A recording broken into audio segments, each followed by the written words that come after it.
मुंबईमध्ये उकाडा वाढला। फुकट्या प्रवाशांकडून एसी ट्रेनमध्ये घुसखोरी करण्यास सुरुवात। पश्चिम रेल्वे मार्गावरील टीसींच्या पथकांनी 12 दिवसांमध्ये 4430 प्रवाशांना ताब्यात घेतलं।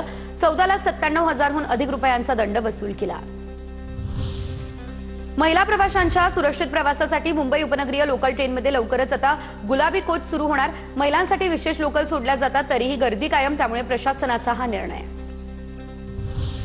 नायगाव बीडीडी चाळीतील रहिवाशांना उद्या चाव्यांचं वाटप। प्रकल्पाच्या पहिल्या टप्प्यातील 864 रहिवाशांना नव्या घराच्या चाव्या दिल्या जातील। मुख्यमंत्र्यांच्या हस्ते नरीमन पॉइंट या ठिकाणी यशवंतराव चव्हाण सेंटरमध्ये चाव्यांचं वितरण।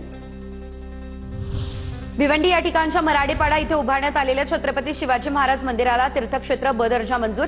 शासनाच्या निर्णयामुळे पर्यटनासह व्यवसायाला मोठी चालना मिळेल।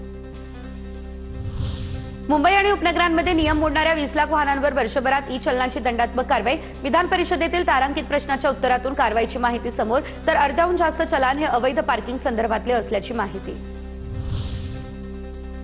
पुण्याचं तापमान 40 जवळ पोहोचलं। आगामी 3 दिवस वातावरण ढगाळ राहणार अशी शक्यता। शहर आणि परिसरात कमाल तापमान 39 अंश सेल्सिअस नोंदवण्यात आलं। सोमवारपासून पुढील 3 दिवस कमाल तापमानात घट होण्याचा अंदाज। पुण्यातील शनिवारवाडा 7 मजली उभारावा। कसब्याचे आमदार हेमंत रासने यांची विधानसभेत मागणी। 1828 मध्ये आगीत शनिवारवाड्याचं नुकसान झालेलं गतवैभव प्राप्त करून देण्यासाठी राज्य सरकारनं पावलं उचलण्याची मागणी केली।